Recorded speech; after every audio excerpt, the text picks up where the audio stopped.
Hello everybody. Welcome to our 2023 Oscar predictions. We are back again for another year of guessing what these crazy guys and gals at the Academy are going to do.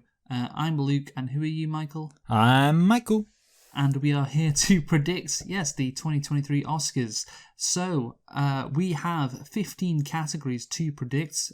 You can see them up on your screen in a bit, and Michael will fill in the results as we go along. Isn't that right, Michael? Yes, I will. Yes. Well, the results of our predictions, obviously. Because these are just our predictions. We shall be guessing Best Documentary, International Film, Production Design, Visual Effects, Costume Design, Cinematography, Animated Film, Adapted Screenplay, Original Screenplay, Best Supporting Actress, Best Supporting Actor, Actress, Actor, Director, and obviously Best Picture. Now, those are 15 categories we shall be guessing. I think there's 23 in total, so we're missing out about 8. Those are like bullshit stuff like short film, whatever. You know, nobody cares about that, right, Michael? No, they're boring. Yeah. Short. Yeah, no thank you. Yeah, apart from the year Kobe Bryant won. R.I.P. to him. But anyway, there are 20 points on offer from these 15 categories because Best Picture is worth 3. If we predict Best Picture right, we get 3 points. And we also have a lock of the week and a shoo-in. We are really confident in our pick. We say, hey, that's a shoo-in, that's a lock of the week. Yes. And we'll get 2 points if we are right. And then we also have an outside pick. So that is when at the end of our predictions, me and Michael will both pick a prediction and say, oh, this person disagreed with it. So for instance, me, I disagree with Michael on this. So this is going to be my outside pick. So yeah, it's a double or nothing scenario, potentially, of course. Because we could both be wrong, yes. But anyway, Michael, is that all good? You up to date with all the rules? Yes. Thank you for reminding me. Yes. So in the past years, I have won every single one. But I've been closing that gap. Actually, one year we did draw. Cool. So yeah, it's 3 wins for me, 1 draw. You have not won yet. That is the accurate thing to say. So maybe this is the year everything changes. Last year, I did the best I've ever done. Got a score of 75% of the total points I could have gotten. And G. Michael, you got 55%, which was also your best score ever, by the way. Boom. So Nailed there it. you go. So this year, Michael, the nominees. I think in general there's quite a few potential winners here. There's not one movie that is reaching out, to me and saying, "Oh yeah, this is going to dominate." Really? Yes, I'm glad you said that because that's kind of what I was like. I was like, "Oh my god, it feels like everything's all over the place." You could say everything everywhere all at once. I knew you were going to make that joke. Yeah. But no, you are right. I do think that, I have spread up my predictions out. I have not focused on one particular movie. See, this is interesting because we've done the same thing, but it could mean that we're off based on that. It's more likely we'll have different kind of choices. So even though we've both got the same strategy of going for all sorts of different things, one would imagine, therefore, that we're unlikely to have gone for all the same things. Yes, well, let's see. Obviously, we went for quite a few of the same picks last year. Yes. Hopefully that changes. Anyway, let's get into it. So the first prediction we're going to make is Best Documentary. And the nominees are All That Breathes, All the Beauty and the Bloodshed, Fire of Love, A House Made of Splinters, and Navalny. The Russian guy. The Russian guy. Yeah. Who have you gone for, Michael? I think... So I was saying this is my lock of the week because I think this seems...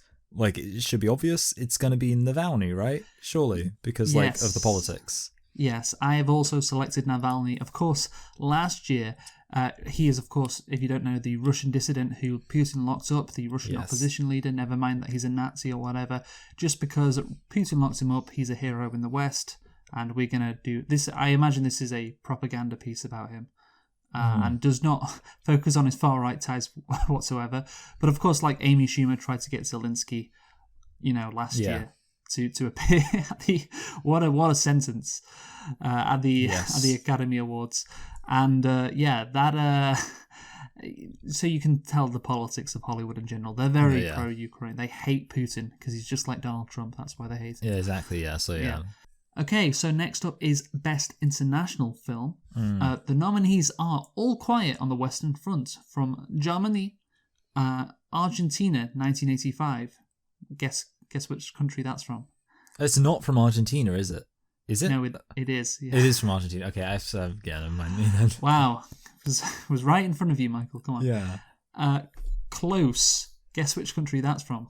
It's probably somewhere close. Ireland. Belgium. Oh, that's close. EO. Where is that from? Easy. England only. No, it's from Poland, which has been turned into bloody England. Actually, the other way around. Yeah. Yeah. And the Quiet Girl. Where's that from? You've already said it. Afghanistan. Nope.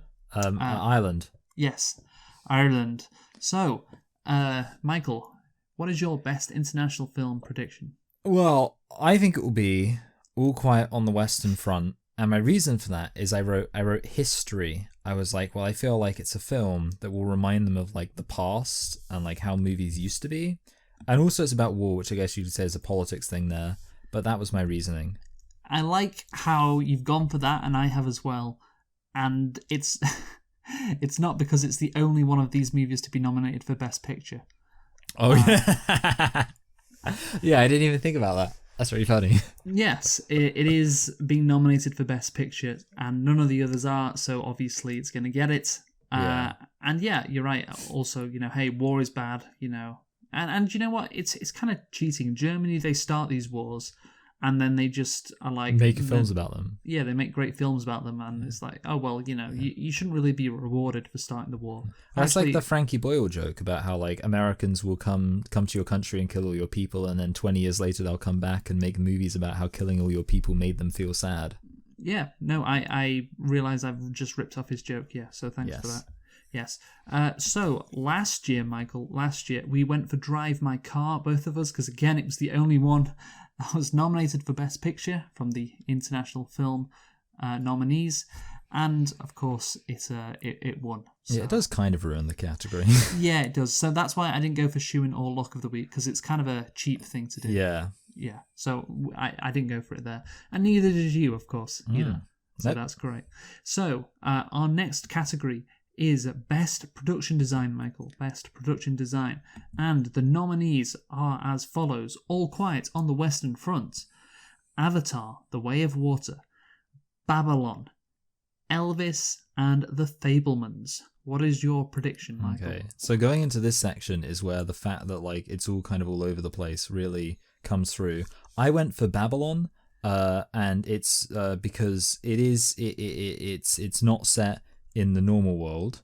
It would have required some production, and that was basically my logic. And then I was also like, well, I haven't gone for Babylon for anything else, so based on the aforementioned logic that it's all over the place with this one, Babylon. Okay, we're off to a bad start here because I said Babylon as well. Okay. Because it was a movie that was meant to pick up a lot of awards at this year's Academy Awards. It is not going to do that because it was a disappointment. It was a bit of a flop. But the one thing which people did praise it for was the production design. Apparently, that was incredible. Yeah. And I look at the other nominees. There's nothing that particularly stands out as a rival. Like last year, we selected Dune, I think. Yes. And that was, obvious. Well, actually, you selected West Side Story. Yeah, okay, yeah. I thought musicals would make money. I mean, I thought musicals would require a lot of production. So, I went for Babylon as well. To be fair, while we've picked three, the first two were very predictable. That we it would have been bad if we hadn't gone for the same. Okay. Well, let's hope we differ. I'm not in sure the about next this one. Well, which is best visual effects? Okay, so. Yes. Oh, sorry. Yeah, you do the nominations. Yes. So sorry. the nominees are All Quiet on the Western Front, again, Avatar: The Way of Water, The Batman, Black Panther, Wakanda Forever, Top Gun, Maverick. So, Michael. My prediction is it's Avatar. With the justification, I was like, well, it's the special effects thing, right? So maybe that would make sense. I didn't look up anything for this. I just thought, yeah, why not? It's Avatar, special effects. Yeah. So visual effects. Which is the movie which has revolutionized visual effects? I believe it might be Avatar. Avatar: The Way of Water. Yes. Again, this is in fact my lock of the week. Oh yeah, that would make sense. It's not a bad choice. I can't imagine it loses. Like, it's the visual effects movie. And this is one of the reasons why it's been nominated for Best Picture, I imagine. And last year we went for Dune, both of us, and we both got it. And I believe it was your lock of the week or Shuin or something. Oh yeah. So yeah, well done on that. So let's see if we get it right again. So on to Best Costume Design now, Michael. And the nominees are Babylon, Black Panther, Wakanda Forever, Elvis, Everything Everywhere All at Once, the first time it's appeared in our nominees so far, and Mrs. Harris Goes to Paris. Okay. Yes. So, Michael, what is your prediction here? Well, my theory is that we might again have gone for the same one. I think so. I think the obvious answer would be Black Panther. We have a difference. Oh, really? Okay, have cool. A difference. Yeah, I mean, for me, I just thought, didn't Black Panther get costume design last time it was nominated? I might have completely made that up. It did. It did. But they might not repeat it. Well, the thing is, the costumes have already been made, haven't they? Yeah, that's a good point. So, like they're just getting them out of the cupboard. So I have gone for Elvis. I think Elvis is going to win this award. Look, there's a reason why it's been nominated, I think. Yeah. And for Best Picture. And I think this is part of the reason. Like, little spoiler, I don't think I've selected Elvis in any other category. Yeah, well, actually, now I'm looking at it, I mean, again, a little spoiler from me. I haven't selected Elvis at all, I don't think. Yeah, so again, I'm spreading the love around. That makes sense, given looking at the nominees this year, so that's why I've gone for Elvis. So last year, by the way, you went for West Side Story, I went for Cruella, and I got it right. Yeah. And I've got it right every single year we've done this category so far. Have I got it wrong every single year? That would be interesting. No, you got it right once, the first year we did it. But yeah, in 3 out of the 3 years, I've got it right. 1 out of 3. I don't know, this is making you seem kind of gay, Luke.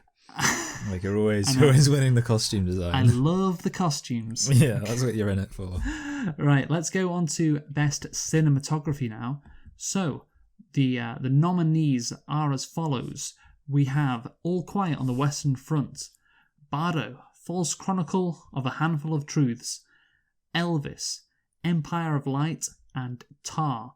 What is your prediction, Michael, for Best Cinematography? Okay, so I'm hoping we might disagree here because I went for my choice pretty randomly. I don't really have any justification. I went for All Quiet on the Western Front. Well, that's what I went for as well. Okay. So, I mean, the thing is, that's what people have said about the movie. It's got incredible cinematography. Yeah, I say randomly. For me, the logic was, well, like, it's a war movie. Exactly, that kind of thing. So, yeah, I said randomly. It wasn't, Yeah, and, this category, you have two movies which haven't been nominated for Best Picture. And then you have Elvis and Tar, the other two that have been. And, I mean, the movies about, people in rooms, basically, like concerts, literally in concert halls, or stadiums or whatever. And All Quiet on the Western Front is, obviously, it's about World War One, the battlefield. So naturally, Best Cinematography is probably going to be won by this. Yeah, I think 1917 won Best Cinematography, did it? Oh, was that when it was up against Nomadland? Yeah, maybe it did, maybe it didn't. I'm not sure. Well, I know Nomadland did win it. Oh, wait, no, it didn't. It didn't win it. No, it famously didn't. Famously, yes. Because I remember, we were like, well, what's so great about Nomadland if it didn't win cinematography? Yes. This was back in 2021. We both put it as our lock of the week.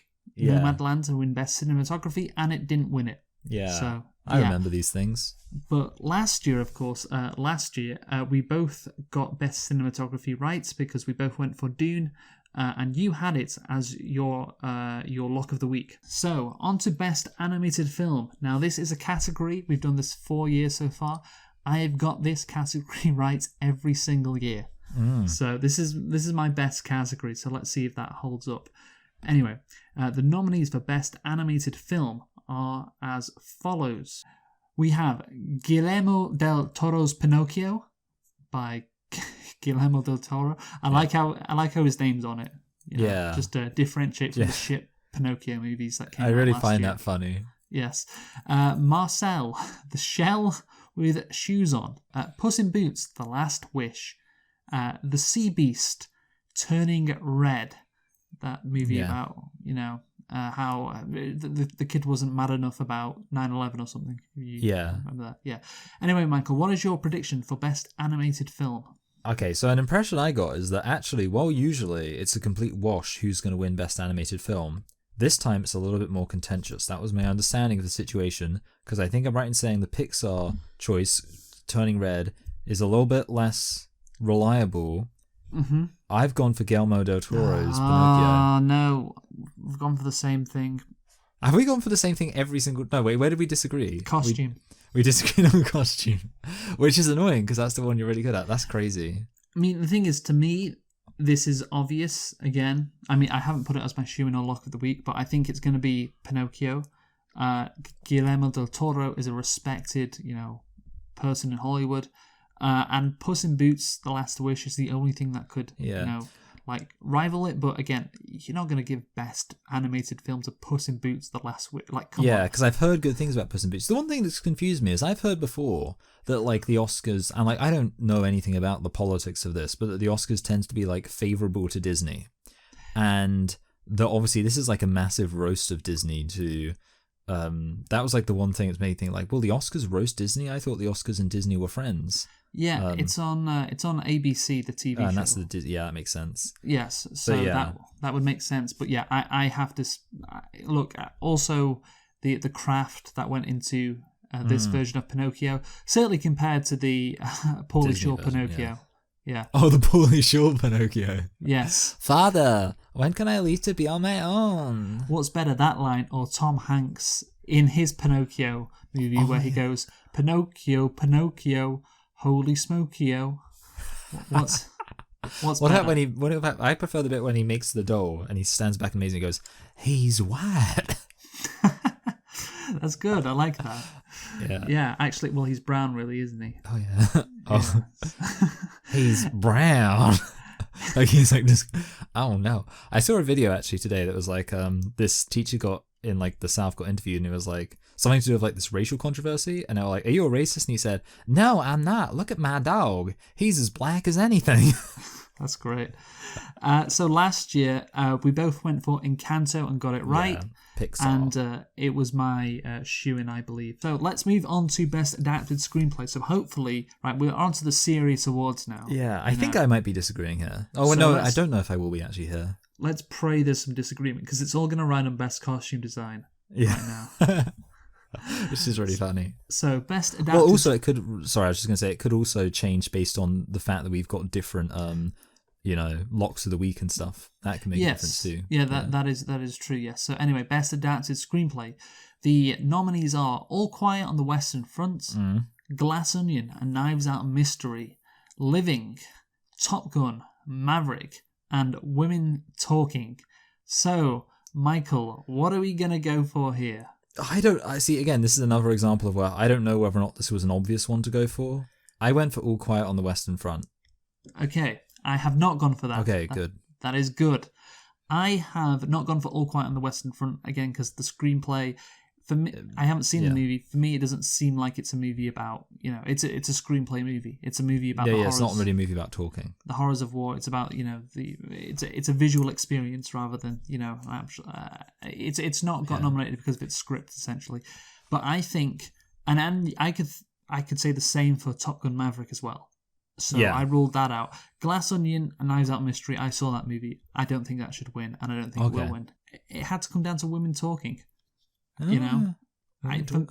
me, it came down to women talking. Women love to talk. They do love to talk. So you imagine the amount of time they spend talking. Eventually, they'll come up with something good. So, it's like 1,000 monkeys at a typewriter. Yeah, exactly. So I think that's women talking for you. Yes, and of course it has been nominated for Best Picture as well. So that wasn't the case for Living, or Glass Onion and Knives Out Mystery. But yeah, that's not going to win. I'm pretty sure. I can't imagine that wins. So yeah, I have gone for Women Talking. So that's good. We have a difference. Isn't that great, Michael? Yeah, that's good. That is good. Yeah. Yeah. Last year, of course, we both got it wrong for Best Adapted Screenplay. You went for Drive My Car. I went for Power of the Dog. And we both lost. What was the answer again? And last year, of course, it was Coda that won. And it also won Best Picture. So yeah, we got it wrong last year. Historically, though, this category, Best Adapted Screenplay, you have not done very well on it, Michael. You've only got it right 1 out of 4 times. Oh dear. And you know what? I'm looking now. Same for me. I've got it wrong the last 3 years. Yeah. Oh, that's crazy. So hopefully the women can bring it home for me this year. Yeah. That's interesting. Yeah, so anyway, let's move on to Best Original Screenplay. So the nominees are The Banshees of Inisherin, Everything Everywhere, All at Once, The Fabelmans, Tar, and Triangle of Sadness. So Michael, what is your pick for Best Original Screenplay? Well, the film I'm going for is by a guy who I think has made a lot of really good movies in the past. Banshees. Yeah. The Banshees of Inisherin is also my pick. Banshees of Ed Sheeran. The Banshees of Ed Sheeran. Yeah, of course we couldn't differentiate for too long, could we? We had to eventually pick the same one again, right? Yes. Obviously. Yeah. This for me could win Best Picture. We'll see in our predictions. In terms of the Best Picture one. But yeah, I think this it's probably going to win out over everything else in there. Everything, Everywhere, All at Once, I think is its only competitor. There is Tar as well. Maybe Tar surprises people, but I don't know. I don't think people love Tar that much. Yeah. Isn't Tar the movie where Cate Blanchett is really red-pilled? Yes, that is the correct description. Yes. Yeah, because I saw people tweeting about it. That's what it says on the poster. Yeah. Yeah. It's the tagline. Yes. I am looking forward to reviewing Tar next year. I have also seen a poster or a fake poster or a promo image for Young Tar, a parody of Young Sheldon. Oh, really? That's quite funny. Yeah, which honestly should be made. We need Young Tar. But yeah, last year, Michael, of course, we both went for Licorice Pizza as our pick. And we both got it wrong. Yes. So yeah, not good, because it was of course won by Belfast. And in our review of Belfast, we said, how did that win Best Original Screenplay? It was nothing special, but whatever. And by the way, Power of the Dog screenplay was better. Yes, we have also only got 1 out of 4 correct in the 4 years we've done this, both of us. Really? Wait, so only 1 correct? Yeah, out of the 4 years for both of us. Wow. I got it right in 2020. You got it right in 2021. Every other year, we've both got it wrong. Wow. We're like the screenplays. They get us. Yeah, I know. We can't get the screenplays right, but I think Banshees and Women Talking for me. I'm confident. But, I'm always confident. Otherwise, I wouldn't pick them. Yes. Anyway, so actually, to be fair, I've picked a few where I haven't been confident. But a lot of them you've had the same as me, even though I haven't been confident. So yeah, good. Okay. So let's go on to the next category, which is Best Supporting Actress. The nominees are Angela Bassett for Black Panther, Wakanda Forever, Hong Chow in The Whale, Kerry Condon in The Banshees of Inisherin, Jamie Lee Curtis in Everything Everywhere All at Once, Stephanie Hsu, sorry if I said that wrong, Everything Everywhere All at Once. I'm getting so sick of saying that movie. Yeah. It's so fucking long. Anyway, Michael, what is your pick for Best Supporting Actress? Okay, so this is the only one of the acting things where I don't really have a reason for it, and I went for Angela Bassett. Okay, well, I went for that as well. Okay, this is really satisfying. I think, if I were to give a reason for it, it's because there is this kind of hype that exists around Black Panther. And also, I think there is that diversity factor to be considered. So those were kind of the 2 reasons I was maybe thinking. The reason why I went for this is people said that she gave an incredible... Because obviously Chadwick Boseman died in between filming of these movies. So Black Panther Wakanda Forever starts off with a tribute to... Chadwick Boseman or Prince T'Challa, who's obviously dead at the start of the movie. There's a funeral... and everybody's praising him, and apparently Angela Bassett gives a really strong performance there, and people really really like that. So it's kind of like Chadwick Boseman getting his award if you think about it. Yeah, that makes sense, by proxy. Yes, and again, none of the other nominees stand out to me as they should definitely win it. Last year, by the way, Michael, we both got this right. We both went about Ariana DeBose, however you say it in West Side Story. West Side Story. Yes, and you know what? Historically, I have not done well. Last year was the first year I got it right. Oh, really? Yeah, and you've got it right 2 out of 4 times. So yeah, you actually do better at this than me, which is you can't say that for a lot of them, can you? Yes. Yes. Oh, so anyway, we are now on to Best Supporting Actor. The nominees are as follows: Brendan Gleeson in The Banshees of Inisherin, Brian Tyree Henry in Causeway, Judd Hirsch in The Fabelmans, Barry Keoghan, however you say it, Keoghan in The Banshees of Inisherin, and Ke Huy Quan in Everything Everywhere All at Once. Who have you gone for, Michael? Okay. I said I had reasons for all of these. I'm looking now, and all I wrote was diversity next to this one. Off. Yeah, you got it. Ke Huy Quan. You know who he is, right? He's crap. I know there's something about him. Isn't he like a guy who like kind of he disappeared from acting for a long time and then he came back? That's Do you know right. what movie he was in the 80s? No, I know. Yeah, so I know these details about he was like in movies and then he disappeared and then he came back, but I don't know what the movie was that he was in. He was Short Round. Oh, really? Yeah. Oh, that's so, yeah, because, so basically, because that's one of the things, obviously, you know, I did do a little bit of research into the actor things, and one of the things that I did see about Ke Huy Quan, that's what I'm going to call him, is that he disappeared and he's come back. Yes. And I was like, that sounds like it might be something. Hollywood loves a comeback, and this is the biggest comeback story. Is that a spoiler for Best Actor? Oh, fuck off. Hollywood loves the thing is, I feel like actors, to be honest, I feel like the actor and actress thing probably are actually the easier ones to predict, because I think we predicted almost every single thing the same last year too for actor and actress. Yes, there are narratives. I guess the narratives around the people spring up more than, so it's easier to predict. Yeah, more than like with production design and things like that. Yeah, exactly, yeah. But yeah, obviously, Ke Huy Quan, there isn't a bigger, or Ke Huy Quan, there isn't a bigger comeback story in the whole of the history of Hollywood. The guy literally gives up acting after being a child actor. Like, you know, a famous child actor, appeared in The Goonies, I think, as well. And then he goes from that to just not working at all. Like, just being in Hollywood, but just, like, behind the camera or whatever. And then he comes back to acting and wins a fucking Academy Award. You know, like decades after he became famous as Short Round. What an incredible narrative, and he won the Golden Globe earlier. He's going to win this one. I mean, that's why it's my shoe-in. So. Oh yeah, okay, shoe-in, yeah. Yeah, there you go. For me, this is the most obvious award in the history of our predictions. So in terms of historically for this award, I have got it right the last 2 years, didn't the previous 2 years. So. Half right for me, and you have got it right also half. Oh, okay. So yeah, we were fairly equal on this. Last year, of course, we both got it right because we both went for Troy Kotsur in Coda. Yes. And we both won. So on to Best Actress, Michael. I pray there is, because we've only had 2 differences so far.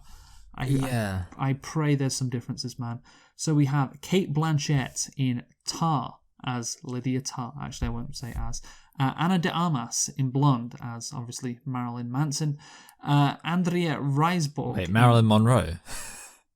You said Marilyn Manson. I did. Oh, that's funny. That's funny. Oh, God. Right. Andrea Riseborough in To Leslie. Michelle Williams in The Fabelmans. Michelle Yeoh, Everything, Everywhere, All at Once. Who have you gone for, Michael? Okay, well, I do have reasons for this. Good. So, which is that this person won a few other awards, and it's Cate Blanchett. No, yeah. I mean, to be fair, this one I was kind of, because like I say, this person has already won a lot, so I'm like, that makes sense. It's between her and Michelle Yeoh. Yeah, that would make sense. That's what I'm hearing. And that's what I'm, Andrea Riseborough, there's been some controversy on how she got nominated, basically. Because she just basically asked a bunch of her Hollywood friends to say, hey, can you vote for me? And can you tell people to vote for me? And they did. And the Academy, for some reason, doesn't like that, even though that's literally how everything works in terms of nominations. Ana de Armas, she ain't going to win. Michelle Williams, it's a no. You know, she's the one who had an abortion famously, isn't she? I did not know that. Oh, do you know? I'm pretty sure if I think about, like, she gave like a speech about how like abortion rights are important because she had an abortion, and the fact she had an abortion means that she could focus on acting rather than raising kids, and like it really made conservatives very very angry. Which, you know. Yeah, I mean, look, that's, people have a choice basically. Yeah, exactly. Yeah, makes me angry too. Yeah, I know. Cate Blanchett as Tar is what I've gone for as well. I was debating her and Michelle Yeoh. I went for Cate Blanchett because it seems like the movie really relies on her. Everything, everywhere, all at once. The premise is what that's why you go to see it. Really, it's not because of Michelle Yeoh's incredible performance, although it may be incredible. It's the premise. Yeah. In terms of our history, last year we both went for Jessica Chastain, and we both got it right. Best Actress. In general, we've had mixed success. Again, 2 out of 4 for both years. So let's get on to Best Actor, Michael. Best Actor, and I think you've already given away who you're going to pick. And let's just get it over with. So we have Austin Butler, Elvis as Elvis Presley, Colin Farrell, The Banshees of Inisherin. I hopefully I'm saying that right. Inisherin. That's how it's. Ed Sheeran. No, yeah, I think it is Inisherin. Yeah. Brendan Fraser. Who? The Whale. Paul Mescal, After Sun. Bill Nighy in Living. Okay, we can rule the last 2 out immediately, and probably Colin Farrell. Who are you going to pick, Michael? Yeah, so I already hinted it. Brendan Fraser. People love him. I wrote. Again, we're talking about comebacks. I mentioned it with Ke Huy Quan. This guy, he didn't have quite as big a comeback, but still a massive comeback. Yes. He'll win, and it'll be incredible, and it'll go viral because everybody loves this guy. Yeah. Everybody loves him. He'll have his Olivia Colman moment. Yeah, what a sweet, kind soul he is. Yes, and it'll be like, he's back. Brendan Fraser's back. Yeah. He's going to win. Last year, we both went for Will Smith. We haven't actually predicted if anyone's going to slap someone this year as a joke. Oh, yeah. See, I don't know, though, because obviously I think the Academy did take themselves quite kind of seriously about the whole thing. So, they might not want to joke about it. That slap, it feels so long ago, but I think people will bring it up because it's like, oh yeah, remember that the only notable thing that happened last year? And one of the only notable things that's ever happened at any Oscars in history. Yeah. It's the equivalent of when they got La La Land and Moonlight mixed up. Yeah. But you have to wonder, I guess the other question is what actually, in terms of anything interesting happening, because it's just every single year something interesting has happened, even if it was just as minor as the weird kind of ordering of the awards in the Oscars before last. Yes. But there's always been something kind of weird that's happened. Just one normal year of Academy Awards. That's all I want to rephrase Antonio Conte's famous. Did he? I don't think he actually said one normal day at Barclays. That's all I asked for, in reference to the Premier League. Yeah, but that's the meme. One normal Academy Awards. That's all I asked for. Actually, that's not what I asked for because that'd be very boring. I was going to say, I don't think you really want that. Yeah, that's what it looked like last year. And then suddenly, but it's kind of crazy that it's always just the one thing that makes it exciting. Yes. So anyway, we both went for Will Smith last year. We both got it right, of course. We're so glad he got it right because he gave that acceptance speech after, which was an iconic acceptance speech saying he wants to bring love into the world. And Richard Williams defended his family, so that's what he's doing, slapping Chris Rock after he makes a G.I. Jane joke. So let's historically, of course, we actually got both right in 2020, and in 2019 and 2021 we both got them wrong. So it's a pattern. We get them both wrong, then both right, then both wrong, then both right. So we should get them both wrong this year. Oh yeah, crazy. So poor Brendan Fraser. I know, sorry, Brendan Bless Fraser. It's got to be Austin Butler, who I think is. I was debating him or Austin Butler. But yeah. I think it's going to be Brendan Fraser. Anyway, let's go on to Best Director now, Michael. So the nominees are Martin McDonagh, The Banshees of Inisherin, Daniel Kwan and Daniel Scheinert, Everything Everywhere All at Once, Steven Spielberg, The Fabelmans, Todd Field, Tar, Ruben Östlund, Triangle of Sadness. So, Michael, what is your pick for my shoo-in director and your shoo-in? Please don't be the same thing. My reasoning for this was that I feel like the film required a lot of complexity. Oh, fuck off.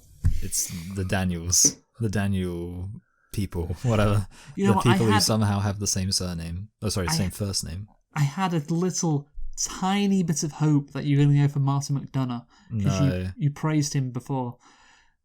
Yeah, I knew when I see. Sometimes I realize if I give my reasoning first, it's fun because it means that you can work out what it's going to be before I even say it. But the thing is, again, I can only see the Daniels winning. I didn't have it as my shoo-in on Lock of the Week because it's not as certain as the other ones. But yeah. Oh, fucking hell! Right, so Best Director. Then we both think it's going to be the Daniels. This might be, that's the thing. I started off by saying, we've spread our answers around, and there's a lot of questions. This could be just a really predictable year. It might be. Even though it's not even though there isn't one film that's dominating it, somehow it's kind of like what each individual film excels in is quite obvious. Because that's the thing. I'm on Twitter. I hear what people are saying on Twitter. I absorb what people like on Twitter and what people don't like, and obviously that doesn't translate to what's good and or what the Academy like. But it's a decent measure. It measures up decently well. So I'm like, oh yeah, people like this, people don't like that, and clearly you have the same. You've done the same research in some way somehow. Although sometimes they have been way more a lot of the times it has just been a hunch, with or based on kind of logic, but yeah, some of them definitely were based on actually what I'd seen people say. Yes. So last year it was Jane Campion for The Power of the Dog who won. And that was also my Lock of the Week. And you were right about that and I was wrong. Yeah, you went for Kenneth Branagh, who didn't win. But yeah, I have got this right 3 out of the 4 years we've done it, and you have got it right only 2 out of the 4 years we've done it. So yeah, that's Best Director done. Let's move on now to Best Picture.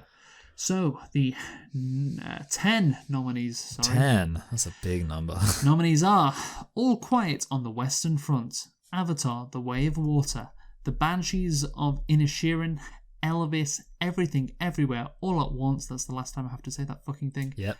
The Fabelmans, Tar. That's a much nicer thing to say. Top Gun, Maverick, Triangle of Sadness, Women Talking. Sorry. So obviously there's 6 or 7 you can rule out immediately. Yeah, I was going to say for me, I feel like it's going to end up being between just 2. Okay, so I think there is potential for 3 to win.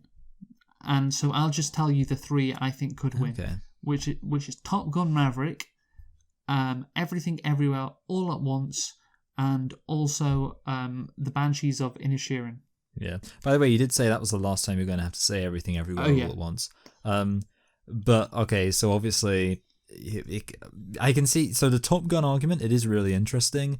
I'm not going to lie, my finger hasn't been on the pulse with regards to the whole idea that Top Gun might actually be a serious contender. There's a lot of love for Tom Cruise out there. We did a cold open reviewing, I can't remember which movie, where we said that Spielberg said thank you to Tom Cruise for saving the cinema, for Top Gun Maverick. So there may be a lot of love for Top Gun Maverick because it's, in a lot of people's opinions, saved cinema. Yeah, and it's also, of course, a really good movie, apparently. And it has been a while since they've done one of those films that everybody is popular. But for people who aren't weirdos. And I will say, to actually pivot that round to what I'm actually picking, I guess I've gone halfway between a film that would be popular for weirdos. Oh, no. Okay, well, this is not going to be a fun year for our predictions, is it? Yeah. And I do enjoy the fact that you can work out what it is based on just me. Yeah. Yeah. I don't even need to say it. No, go on, say it. No, Everything Everywhere All at Once. Yeah, because then I don't have to say it again when I say it. I agree with you. Yeah, I mean... And again, my logic there kind of was like, I was like, well, Banshees is like going to be... It's too kind of drama llama. You know, I feel like the Academy's trying to move away a bit from being, you know, like the boring old kind of snobs. Yes. The thing is about this movie is this, in terms of comebacks, this is an incredible... it's not a comeback because, you know, there wasn't a... you know, the people who made this movie, the movie itself, you know, they were never like in the doldrums or whatever, apart from Ke Huy Quan. But the thing is, this movie was released back in March 2021, I believe. And just, it's an incredible story because when it came out, like, it was a phenomenon. Like, it was one of those movies where, you know, it used word of mouth. You know, it was like an old-fashioned kind of thing. Everything Everywhere All at Once, when, you know, like, it's, you know, people started seeing it, and every weekend the box office returns increased. It was like a mini phenomenon, which you just don't see nowadays because, you know, like, how can something spread via word of mouth when the internet exists? You know, everyone knows everything, but somehow this movie did, and people were like, wow, this is incredible. And it's an incredible story, you know, considering when it was released, like, almost a year ago. You know, most of these movies, you know, awards movies that are released at the back end of the year to give it momentum. This has had a 12-month cycle almost. You know? I remember last year when we were doing the Oscars for 2022, obviously the 2021 movies, that was when Everything Everywhere All at Once was getting hype. And so it's been a whole 12... And it's an incredible story, really. Again, and it's the kind of movie, again, it's not the kind of movie which you would think would win an Oscar, but no, people really love this movie, don't they? Yeah, but for me, like, the big thing I think about is when I realized it was a film that was really probably going to do quite well, is when I realized a lot of, like, the snobby film review YouTube channels that I follow were praising it, but also a lot of, like, the pleb YouTube channels that I follow that talk about, like, Star Wars and stuff were also praising it, and I was like, well, okay, this is a film that clearly has a lot of broad appeal right there. You are right, though. It does have crossover appeal. You're right. Top Gun Maverick, very much like mainstream appeal, but it's not actually that great, like a movie for movie snobs, as it were. But Everything Everywhere All at Once, it does cross that boundary. Everyone would be pleased if it won. Yeah, it sits nicely in the middle of it. Again, I don't think it's a certain win. I think, again, maybe even All Quiet on the Western Front. I don't know. People really like that as well, I've heard. But yeah, Everything Everywhere All at Once. So, Michael, it's time to do our outside pick. We only... there's two differences. Best Adapted Screenplay and Best Costume Design. That's it. Okay. So 13 out of 15 we've got right. So what are you going to go for? I think I will go for Best Costume Design as my my outside. And you think that's going to be what? So I think it'll be Black Panther. Okay, so to make it fun, I'll go for Women Talking as my outside pick because I am a hero to women. Wow. Yeah, I think, you know, women deserve to get an award, so that's what I'm going for. So yeah, look, hey, so one of us is going to win, one of us is going to lose, but, you know, it's going to be down to the wire. It's probably going to be pretty damn close. That's it. You're going to stay up to 6 a.m. to watch this thing? You asked me that last time, but no, I won't. I think, to be honest, I'm almost such an old fogey early bird nowadays that, even though I'm not that much of an early bird, but I'd be more likely to get up at 6 a.m. to watch it. Crazy. Well, I mean, it's going to be over by then, so... stay up until 6 a.m. Doig. Yes. Yeah, never mind. Yeah. So I guess the answer is no. Okay. Well, anyway, let's see in a week's time who's right, who's wrong. Maybe one of us gets 100%. You know, maybe. Look, I think honestly, like, you're right. 100% is possible. Yeah, I think there is, like, a consensus, or there is, like, strong favourites in almost every category. So this may be very predictable, or it could be very, very crazy. Or maybe in between, I'm not sure. But yeah, anyway, thanks for watching, and hit that music, Johnny.